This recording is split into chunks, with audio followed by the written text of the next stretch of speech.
Después de hacer el video de Batman me puse a pensar más en los cómics y todo eso. Y me di cuenta de algo. Nunca en mi vida escuché o vi a nadie decir ¡qué buena película de Marvel! Ahora me dieron ganas de leer los cómics. Pero José Antonio, estamos viendo Barbie. Quiero decir, pasaron como 15 años desde el inicio del UCM.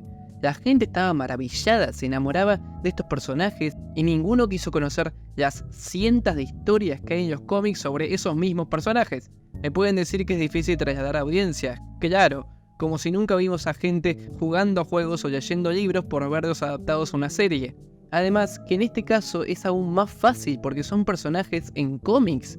Te entiendo que no te quieras leer El Señor de los Anillos si tenés las películas, pero si me dijeran que mis personajes favoritos tienen tantísimo contenido, además sus representaciones en el cine, no podría esperar a leerlo, pero no. Hace poco me pasó algo parecido. El otro día me vi Iron Man y me hizo abrir los ojos debido a su peculiaridad. Hagamos un poco de historia. Volvamos al 2008. En ese momento las películas de superhéroes no existían como ahora. Es verdad que habíamos tenido algún que otro ejemplo a principios de los 2000, pero estas eran extrañas o usaban personajes no muy conocidos en historias un poco oscuras o eran una comedia. Lo que quiero decir es que antes de Iron Man no había ningún indicio de la aparición del UCM, y cuando salió el público tampoco entendía mucho. Iron Man no era el personaje más conocido y los actores estaban bien, pero no eran superestrellas. Pero Jon Favreau tenía una idea. La película parecía de lejos una acción de superhéroes común, hasta que la fueron a ver y se volvió algo totalmente distinto. Vamos a empezar por lo básico. La película tiene un gran significado político. Toma lugar durante la guerra de Irak y las intervenciones estadounidenses en la Segunda Guerra Civil somalí. Dos sucesos precedidos por la involucración militar de Estados Unidos luego del atentado de las Torres Gemelas a principios del siglo, y la lucha que se había adjudicado la nación contra el terrorismo. Y la película capta muy bien un aspecto crucial para estos conflictos: la tecnología. Durante esa década, Estados Unidos dedicó gran parte de su capital a inversiones militares. Cuando Iron Man nos muestra a Tony Stark, un billonario que fabrica armas de destrucción masiva, tiene todo el sentido del mundo. Obviamente va a hacer negocios con el gobierno, y por su personalidad, obviamente va a ir a ver el bombardeo de bases terroristas. La introducción es perfecta porque nos introduce al personaje, pero también al mensaje de la película.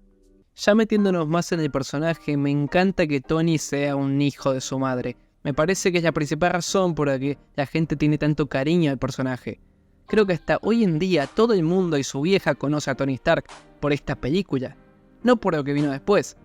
Es verdad que la actuación fue muy importante, pero el guión sabe manejarlo perfectamente. El diálogo es brillante y la introducción sigue mejorando.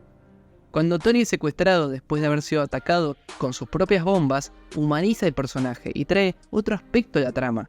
Los terroristas están igualando las armas de los Estados Unidos. Así empieza una especie de carrera tecnológica, y parece que el traje de Iron Man es la siguiente innovación. Un solo hombre que puede luchar contra un ejército. Lo secuestraron para crear bombas, pero Tony hizo algo mucho más peligroso: subió un escalón. Es verdad que de acá la película cambia el tono. Se acerca más a las películas del UCM que vendrán después, pero no abandona su premisa. Tony crea el traje y sabe que lo tiene que mejorar, pero tiene aún más sentido que el villano sea una versión mejorada del mismo, enmarcando aún más esa lucha tecnológica vivida en la época, que también siento que esta película se hizo muy temprano. Quiero decir que me falta una conclusión, porque el Yo soy Iron Man es más sobre el personaje que el mensaje. La película sigue siendo normalita, tiene romance y entiendo que tiene que ser entretenida. Algo que noté es la comedia. Ahora sabemos que Marvel tiene un estilo fijo y que a nadie le gusta, y pensarán que este fue el inicio, pero en verdad noto que los chistes se sienten naturales. La mayoría son comentarios de Tony que le dan aún más personalidad. Además que saben dónde poner los chistes y no rompen el tono cada 5 minutos con un comentario innecesario. Lo que sí digo que faltó fue un mensaje más serio o apegarse más a este mensaje. Me hubiese gustado que la película saliera unos años después, para que haya más conciencia sobre las consecuencias de esa carrera tecnológica. Tal vez ver cómo todo el presupuesto puesto hacia la guerra afectó a otros aspectos de la sociedad. Además que en 2008 hubo un cambio de gobierno, pero igualmente el conflicto de Irak no terminó hasta 2011.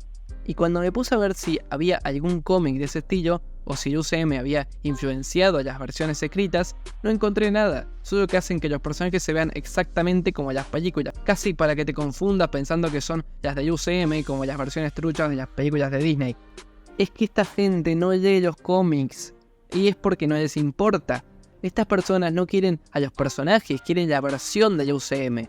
Estoy empezando a sonar como poser, pero lo que digo es que Marvel se aprovecha de esto. Ya no es Iron Man, es Robert Downey Jr., no es Spider-Man, es Spider-Man de Tom Holland. El mejor, porque existían otros dos, pero esos no nos generaban tanta plata, entonces no nos sirven. Marvel creó a su Spider-Man, a su cara, que deja obsoletas a las versiones anteriores. Y volvieron, pero son solo fanservice, nada más.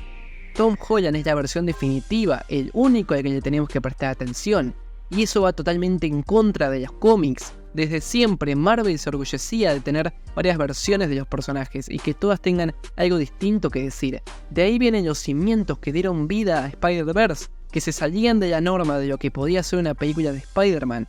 Veníamos de una década llena de películas todas iguales, Tobey, Andrew y Tom Holland. La misma historia una y otra vez, entonces Sony de todos los candidatos tenía que sacar la mejor película de personaje. Se alejaba de la idea repetitiva y agobiante del Spider-Man tradicional y nos dio un respiro, una nueva versión, y menos mal que fue un éxito. Y de nuevo Sony, es que no te puede ganar Sony, te saca unos años más tarde otra obra maestra, cuyo principal punto en la trama es de construirte la figura de Spider-Man que Marvel formó todos estos años. Miles es 10 veces mejor protagonista que todos los Spider-Man juntos. Y esta película logra destacar a sus personajes mucho más, dándole una personalidad entretenida, pero que también puede ser seria, cosa que los otros no alcanzan nunca. Además, piensen en la trama de Spider-Verse. Los demás Spider-Man lo hacían de menos, y Miles muestra sus capacidades. Luego en la secuela vemos a todo el universo en contra de él, por no pertenecer, y él de nuevo se pone a la altura y los vence, es casi simbólico. Parece esta una crítica a Marvel, que a pesar de las cantidades de películas que tengan y los personajes reconocidos y queridos, hacer una idea original, poco apoyada, pero con corazón y empeño, termina siendo la receta al éxito, el reconocimiento de la crítica y el cariño de una audiencia, a la cual Marvel no pudo mantener.